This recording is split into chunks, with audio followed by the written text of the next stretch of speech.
Mordechai Vanunu, the man responsible for letting the world know about the Israeli nuclear program, has appeared in court in Jerusalem. He's accused of meeting foreigners in violation of his early release conditions. Now, for more on this, let's go to Paula Sleer, joining us live from Tel Aviv. So, Paula, can you tell us about who is Mr. Vanunu and why was he forbidden from meeting foreigners? Mordechai Vanunu is a former technician who worked in Israel's nuclear plant in Dimona in the southern Negev. Now, in 1986, he was arrested and imprisoned for 18 years for revealing the inner workings of this Dimona plant to a British newspaper. Experts say that from the information he gave, it could be concluded that Israel did have nuclear arms. He was released in 2004, and since his release, he has been detained several times for going against the conditions of his parole. He was told that he could not travel abroad, he could not meet with foreigners, and then again yesterday, Monday, he was caught meeting with a Norwegian woman. Now, he appeared, as you mentioned, in the Jerusalem Magistrates Court today, Tuesday. He flashed a victory sign, and he issued a tirade of criticism against Israel. In his defense, his lawyer said that Israeli police have been aware for quite some time that Vanunu has been meeting with this Norwegian woman with whom he has a relationship. Paula, his info, as you were saying, dates back more than 20 years.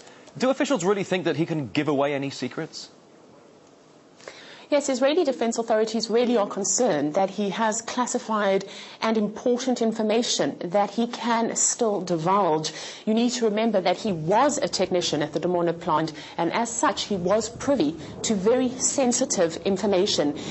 The arrest right now relates directly to the fact that he met with this Norwegian woman. The police have also revealed that when they searched his belongings, they found a letter from the United States, again raising suspicion that Vanunu might be in contact with elements abroad. And there is concern that because he is such a prolific criticizer of Israel and such a big campaigner against nuclear weapons and warfare, that he could be orchestrating something.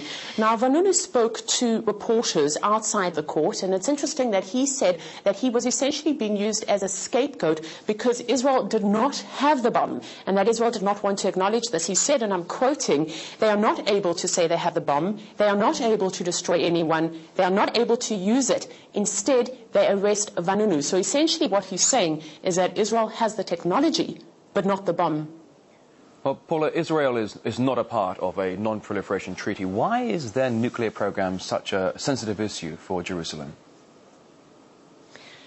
Well, Israel has never confirmed or denied that it in fact has nuclear weapons. It essentially maintains what's being called a strategic nuclear ambiguity policy. And this is a way to ward off enemies and also a way to avoid any kind of arms race.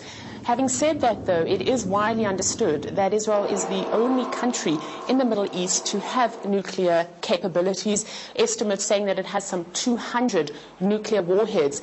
It is in Israel's interest that its enemies believe it has nuclear potential. This would be a way to protect itself, but on the other hand, it cannot say this because it would then have to face all the implications of being a nuclear country.